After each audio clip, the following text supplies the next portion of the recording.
Yo, this is how you connect and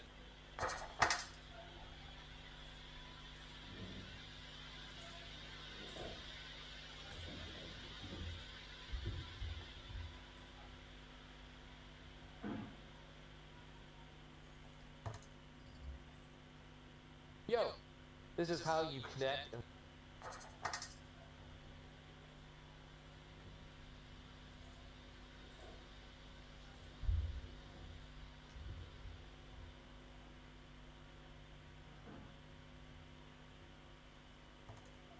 Every streamer wants their stream to look crystal clear without any lag. The only problem is the settings are super complicated and hard to understand for normal people.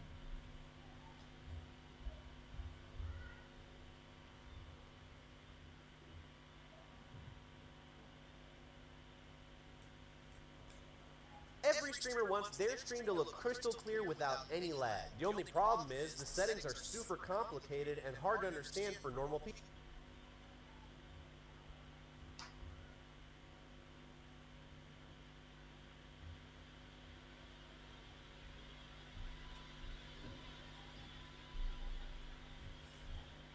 Every streamer wants their stream to look crystal clear without any lag. The only problem is the settings are super complicated and hard to understand for normal people.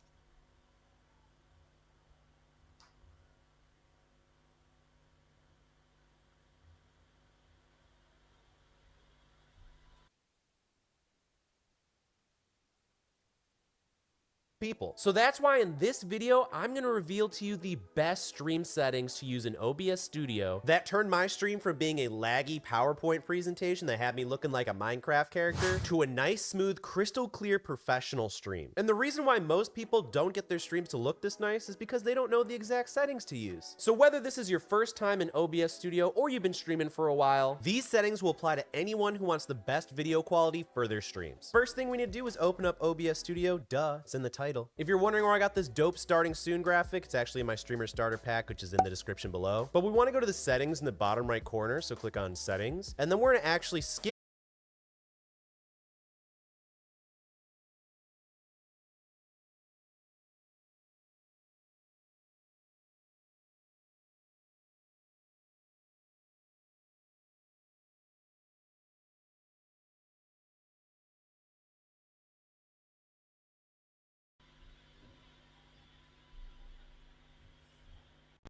Every streamer wants their stream to look crystal clear without any lag. The only problem is the settings are super complicated and hard to understand for normal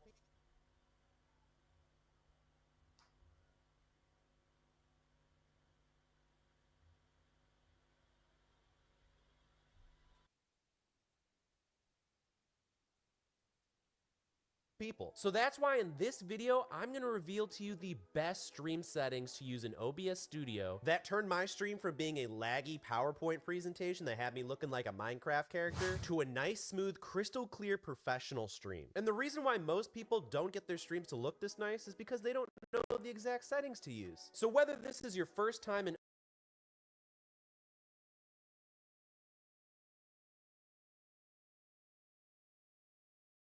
PowerPoint presentation that had me looking like a Minecraft character to a nice, smooth, crystal clear professional stream. And the reason why most people don't get their streams to look this nice is because they don't know the exact settings to use. So whether this is your first time in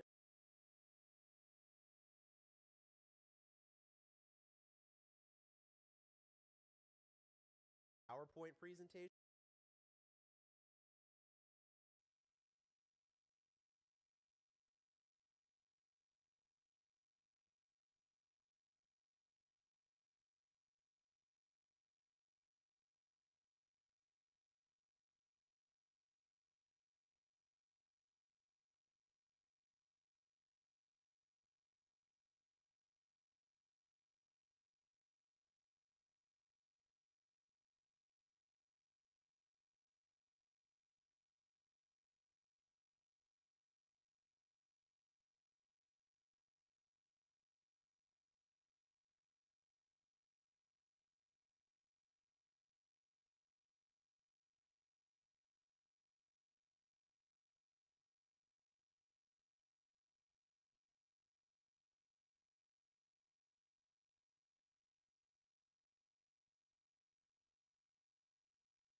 anything that comes out of my desktop computer, my game volume, any music that's playing in a browser, and that sort of thing. Then below it, we have our microphone settings, because obviously you can hear that when I'm talking to my mic, the little bar's going up, so that just means that it's accurately hearing us. And then you can see we have these little volume knobs below, which just adjusts the volume. So if you want it more quiet, you go to the left. You want it louder, you go to the right. And usually when you see this stuff, you don't want it peaking all the way to the right in the hard red and staying there, but this little black line that's going dancing between the green and the yellow is usually a good spot to try and keep your audio at. So that way you're not blowing out your listeners' ears, which I am truly guilty of. So this might seem like common sense and easy, which it is. That's why I started with it first. But now it's time to get into the more advanced settings. But if you guys are too distracted by this cool overlay that I have here, I actually got it for free from OwnPro, and you guys can too. I'll leave a link in the description down below where you guys can quickly check this out. Click on join for free, click that quick download button. We're gonna make sure we download it for the most recent version of OBS Studio. Then we can run the installation process. Now we need to close OBS Studio and reopen it. Otherwise, the changes are not going to be shown. And now you can see next to the Help tab, we have the Own Pro tab. We can click on Overlay and Alert Store. And then you can see we got access to these free overlays at the top, completely free. You can see all of the preview and the showcase on this page here. Then you can click Install when you're ready. And now you have this cool overlay completely free for your OBS Studio. So shout outs to Own Pro for sponsoring today's video. I appreciate you guys. But now that we've gone over over the basics of the audio mixer, we need to get in the nitty gritty. So we're gonna go into the settings tab in the bottom right, and then we're actually gonna go to the stream tab. Make sure your Twitch account is connected if you're streaming to Twitch. And then we're gonna go to the audio tab. Sample rate, we're gonna go to 48 kilohertz, channel stereo, the desktop audio device. If you know where your speakers are coming out of or where your game volume or where you're listening to, then you can select that. Chances are default will be your option, but in this case, I know that all my stuff's coming out of the Yamaha ZG01 speakers, but that's also my default selected in Windows 10, which I'm using, so I'm gonna leave it on default. Next, I'm gonna pick my microphone, so I'm gonna click microphone, and then I'm gonna pick the one I'm using now, which happens to be the voice, because I have it plugged into my audio interface, so I'm gonna pick voice, but you just pick wherever yours is located. So now we have our desktop audio, which is our game audio, our music through a browser, or anything that comes out of our computer, and then I have my microphone set up here. And that's all we gotta do for now on this page. So then we'll click apply, hit OK, and if you see now, we have our little microphone mixer right there, and when I'm talking, it shows up in the actual audio mixer. So now we can actually go to the audio mixer advanced properties by clicking this little cogwheel here, and you can see we have all of our different audio sources, even if they're not actually producing audio. All the Own Pro stuff we installed earlier, these aren't actually producing audio, but they show up as an audio source. So we are just going to pay attention to the desktop audio and the mic audio because we know that there's going to be audio coming out of those sources. So the most important things you need to be aware of, this little mono button, if you are talking out of your microphone and people are only hearing you coming out of one ear, then you simply just need to enable the mono feature, and that'll make sure that they hear you out of both ears instead of just one. If that's not the case, then don't worry about it. You can leave it unchecked. If for whatever reason your video and your audio are delayed, so when I'm talking and the words coming out of my mouth are not matching the picture, you can add a sync offset, and you can try and offset that so it's nice and synced up for whatever reason that might be. The audio monitoring is actually super convenient, especially when you're checking out your microphone. You want to see how you sound. And if I click on monitor only, mute output, then I can hear myself in my headphones and the chat, and nobody else is going to hear me. But if I want to hear myself on stream and I want chat to hear them, then I'll go and click on this, and then I'll click on monitor and output. So that way they can hear what's coming out of my mic and I can hear myself in my headphones. But mainly I like to use monitor only before stream, see how I sound, make adjustments, which I'll show you at the end of the